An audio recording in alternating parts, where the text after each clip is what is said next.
we've offered accommodation to over 90% of rough sleepers in order to help them to stay safe during the pandemic. 15,000 homeless people have been looked after immediately. I want to thank everyone who's been involved. One of the things that the government isn't being given enough credit for, they have housed homeless people.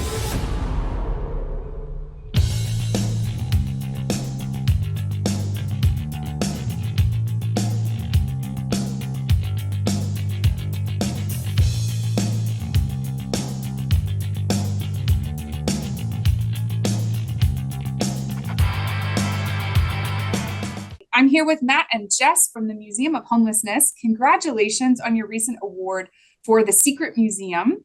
I read the information you provided for us. I dug into your website a little bit. It sounds like such a transformative and amazing and creative experience. I would love to hear just a little bit more about the Museum of Homelessness and the Secret Museum and a bit about your mission and how this project came to be.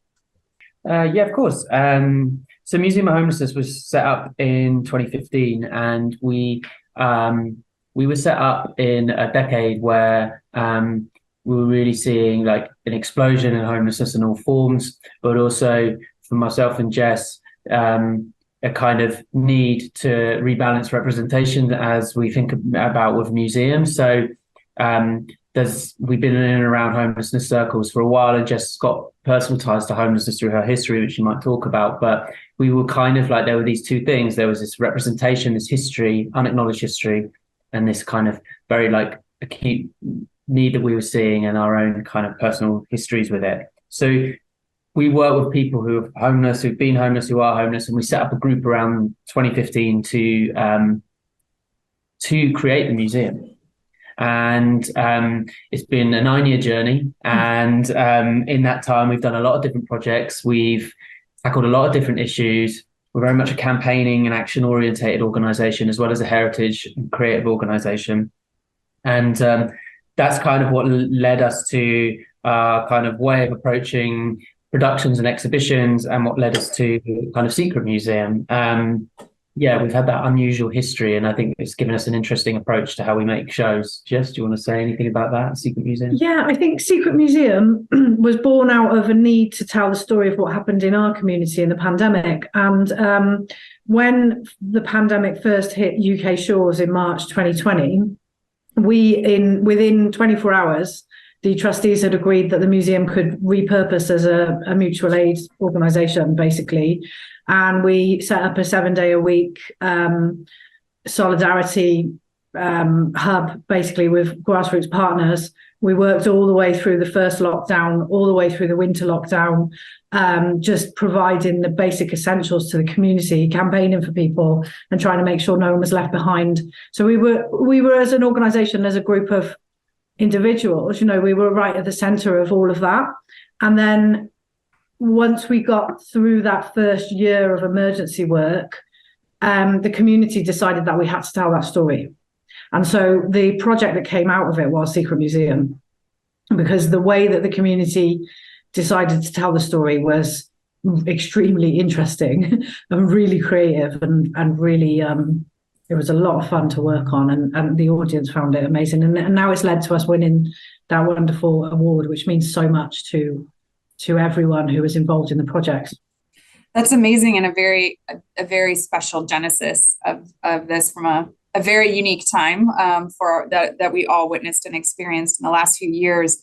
I would love to hear a bit more, if you could expand about how the Secret Museum came to be and growing from the stories that needed to be told, from the work you were doing during the pandemic, the experiences your community had during the pandemic. Why the approach that you had? What were the goals and the aims for that? And I'd love to hear also kind of within that a bit more. It's not a typical museum experience. It's part performance. It's part tour of the city. It's way more, I think, experiential than maybe your typical museum experience. So I'd love to hear more about how all of that came to be to create the Secret Museum experience. I think the place that we always start is the objects. And so we collected 12 precious objects, and each of those objects came with its story. So the person gives the object, gives a story which we record, and then our storytellers in the Secret Museum will relay that story in the person's own words. And people choose what they want to give as well. So, you know, we had a vinyl LP, Levelers Leveling the Land. We had a pink toy flamingo that had been given out to migrant families who were living in one room, locked down in one room with young children. We had a bubble wand that someone had taken to the streets to bring joy to people on breakfast runs, the people who were still locked out. So once we have the objects, we have then like a creative process where we pull out meanings from the objects and we use that to like design the show. So the objects were hidden in some tunnels underneath Waterloo Station, and we wanted the audience to find the Secret Museum. And the reason that we wanted them to do that was to kind of pay homage to this problem that's happened around not pay homage to, but acknowledge this problem that's happened around the last couple of years as well, which is that no one quite knows what the truth is. And in the first year of lockdowns, it really felt like that as well. You know, there's disinformation, there's misinformation. You know, our government was putting out incorrect information to what we were seeing on the ground. So we wanted to invite the audience to find the truth from our community's perspective of what had been happening. And in order for them to find these precious objects, we took the objects and we sort of put echoes of them on the street. So there was spray painted pink flamingos, which would lead you to the real flamingo. There were people greeting you with bubbles, just as the person with the bubble wand had done all through lockdown, you know, and there was different ways in which people had to unlock these clues in the fabric of the city to find the museum. And that also was an important thing to get across this collective experience, that we'd had this amazing collective experience where people were sharing resources, people were solving problems together. And that's how the homeless community was doing to get stuff done, and organisers and activists all working together. And we wanted the audience to feel like a little bit of that by unlocking the clues and finding their way around and connecting with each other. And we wanted to invite people out of their lockdown and into our world. So that was kind of how the creative elements of Secret Museum got developed, wasn't it? Definitely, yeah. This word secret plays to the sense of isolation everyone experienced, and that sense of what is true, disinformation, misinformation, fake news, the big arc of social fragmentation we've seen around what is real.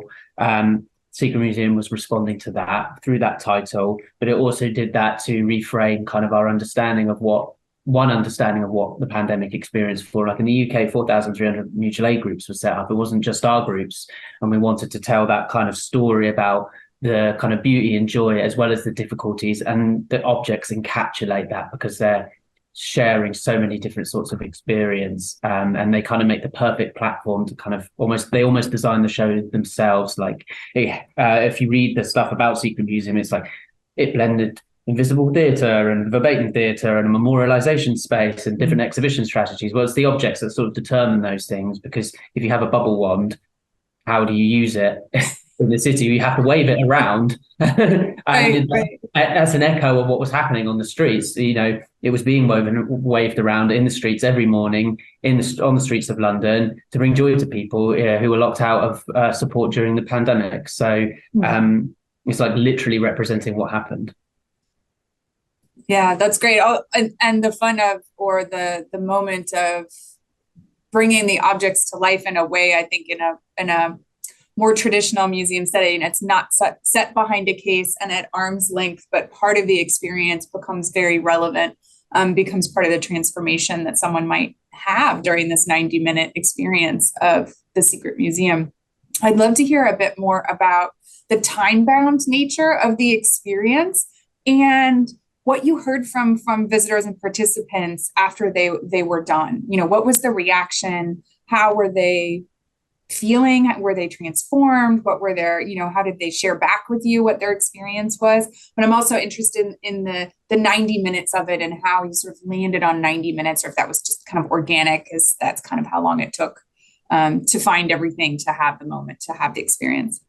The good questions. I think with the 90 minutes, the reason that we landed on 90 minutes was that's how much we felt like people could probably manage and concentrate for, because we were asking a lot of the audience. So, and it was quite a complicated thing it was complicated to design, and then it was complicated to deliver. And the first time we did a couple of like run-throughs with sort of friends of the museum before we had the audience who had booked in. And the first time it worked, the producer and Matt and myself turned to each other and we were like, oh, thank God. Because, we had some of our crew cycling in on a bike with a mini rig to open the show with the song that was on that vinyl record. That was the opening moment. At one point we had to get people to go into a phone box, one of the last ones in London, and answer the phone to get directions to the next part of it, when we did some children's versions of the show, and the children didn't know what the phone was, as in they'd never used a landline before, right? Of course. So they were just picking it up and going, bye, and slamming it down.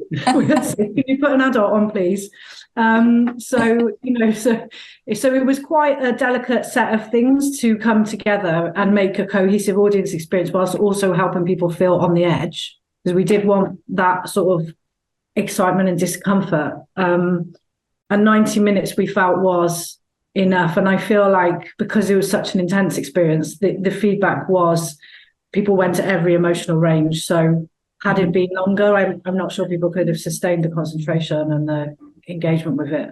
Do you think, Mark? I agree, and I think it was a three-part show in many ways, in the sense that people had the outdoor experience, then the Secret Museum internal experience where they were hearing the object stories, and then that if there was any overlap or overrun of time, we had a post-show, which was part of the show actually, to bookend it, so that we met the 90 minutes, and that like practically worked quite well. But yeah, just to echo Jess's point, we were asking the audience to do a number of different things, which was great in terms of helping people keep people engaged with it, and seemed to work really well. But yeah, I don't think we could have done much more.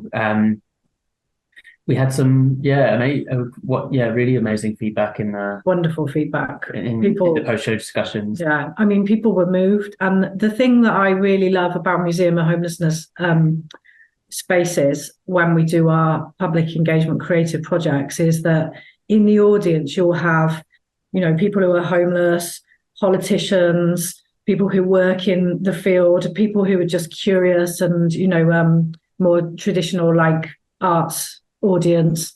And it's that real mix. It's incredibly powerful, especially in the post-show discussion where you get people sharing their experiences. And it was really moving, wasn't it?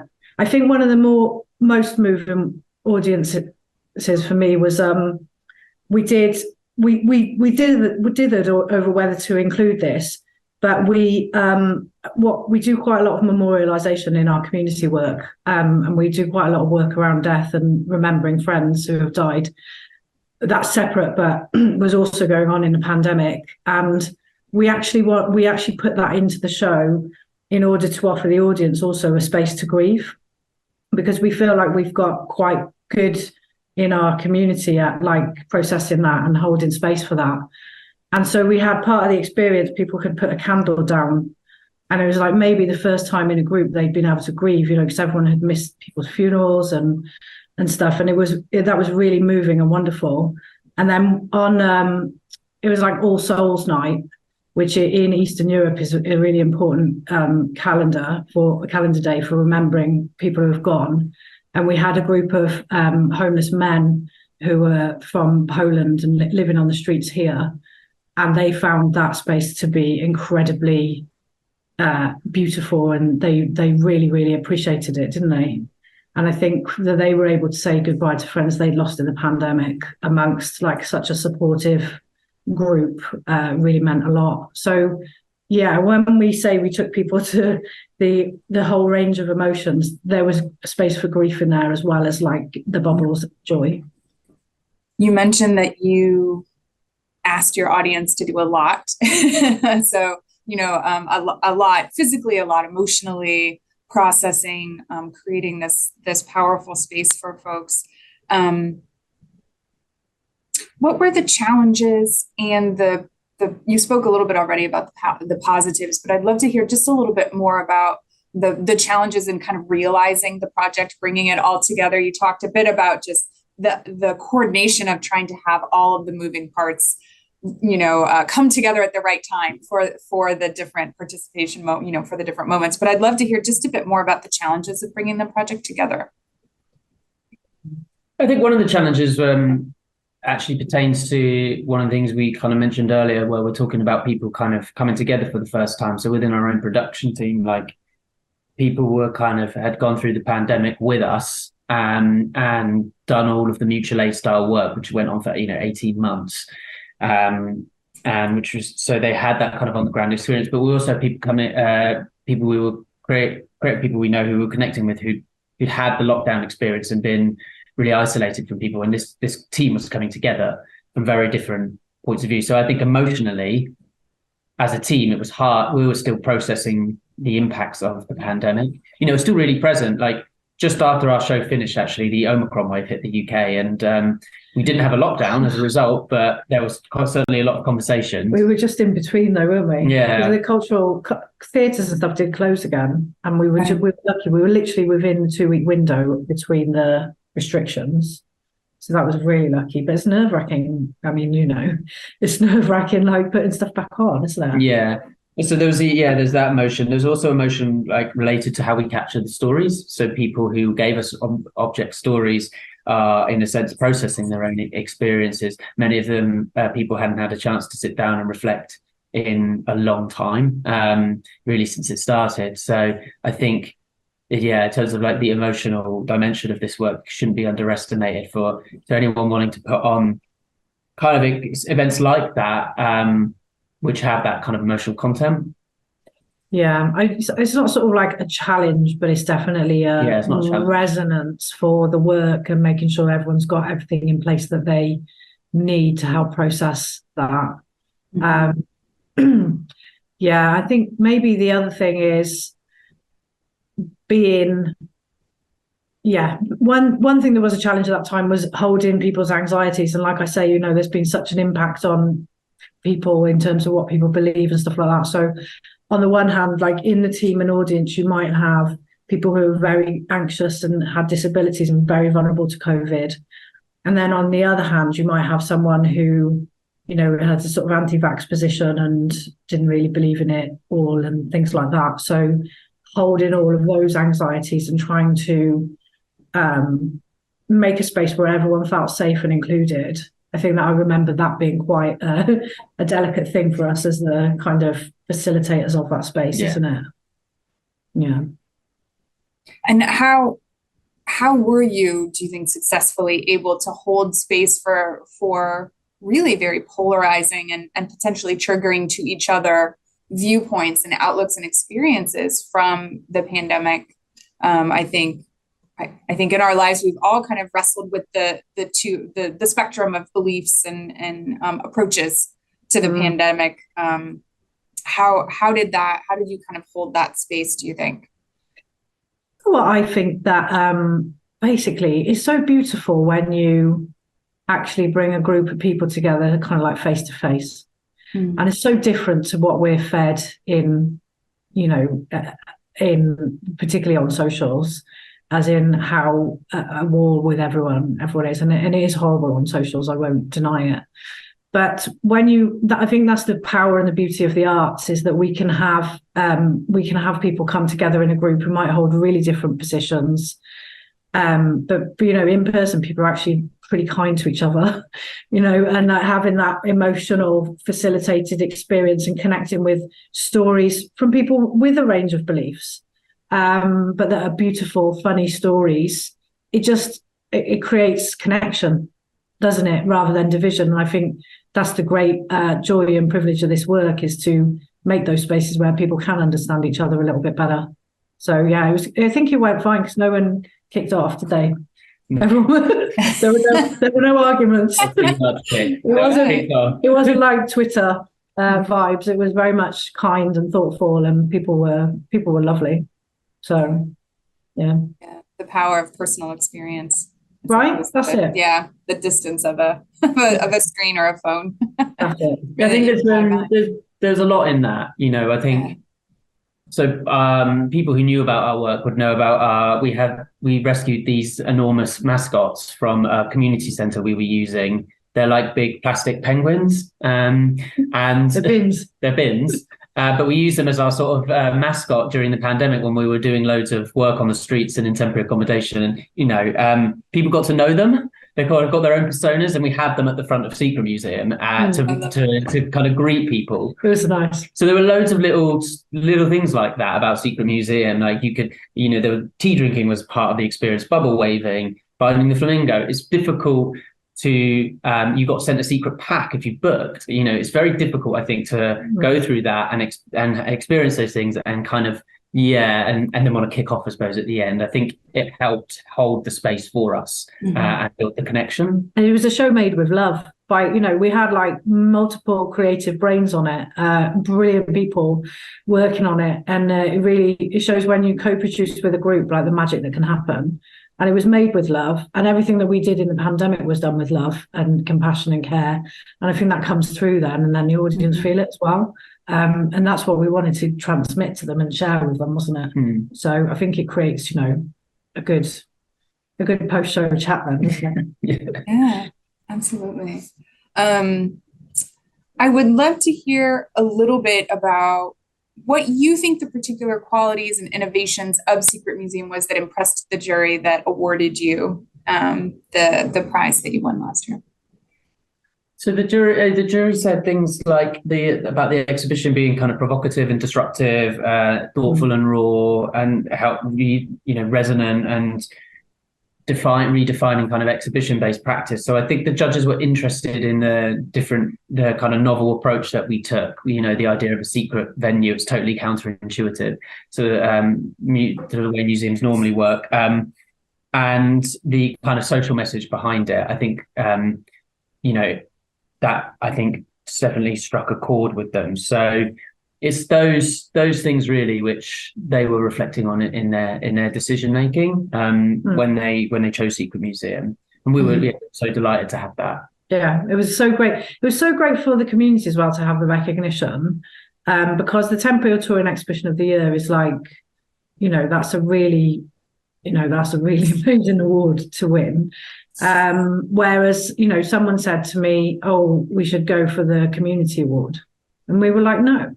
Let's go for because the quality of the work that everyone's made together deserves it." So I'm so glad that they got that. And I'm so glad that they said that we were kind of disrupting what museum practice could be. I like to think that we are. I like to think we also disrupt what theatre can be by bringing in these elements of sort of direct action and street organising and combining them with the art forms. Then we get something that's probably not totally new. I'm sure someone's done it somewhere, but it feels quite new and it feels quite exciting, and no one quite knows what it is, and that's brilliant.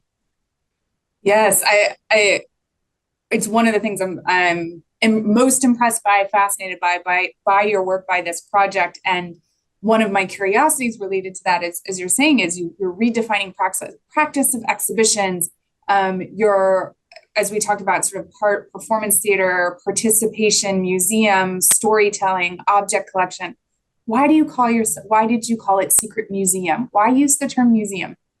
Well, I mean, at its core, it's a collection of objects on display in a museum setting, admittedly under tunnels, but it is a museum type. It is a museum space, and it's just a bottom-up way of experiencing a museum as opposed to a top-down way of experiencing a museum. That's how I'd describe it in a nutshell. Yeah, that's a good way of putting it. I think it was always important for us to set a museum up because museums are like powerful institutions. in the UK, they're linked to the history of colonialism. They're linked to the really significant power structures in our society. They're sort of the treasure houses, traditionally the treasure houses for these things. So when we started the project, it was really important for us to make a new kind of museum, one which redirects that power a little bit and builds a new form of cultural capital along with the collection. And when you ask a bunch of people who've experienced homelessness, who are homeless, the question, what should a museum be like in the 21st century? The answer you get is what Museum of Homelessness has ended up doing. And, it's absolutely fascinating how the different creative and direct work that's being developed by the community. So I think it is a museum, but it's like a new kind of museum, if that makes sense. Yeah, absolutely. Is there anything else about your work, about the Museum of Homelessness, about the Secret Museum that you would like folks to know that you haven't had a chance to share yet? We are hopefully moving into our first building of our own in hopefully sometime this year. And that will be it's a little park keeper's house in Finsbury Park, which is a park in North London. So we're really excited about that. The community is really excited about putting down roots, and everything we've been able to achieve while being kind of on the move and on the road, and sort of, staying with friends. Museum of Homelessness has been given space by other organisations, but to have our own place, we're super excited. So if people keep an eye on our socials and, come and visit. That's wonderful. Yeah. Congratulations. Congratulations. Thank you both so much. It was delightful to hear about your work. Thank you for everything you've done to help your community, and for sharing the joy and the privilege of the work that you do with folks here. I really appreciated your time today. Thank you so much. Thank you, Thanks, Sarah. It's been Sarah. a great conversation. We really appreciate it. Yeah, really enjoyed it. Thank you so much.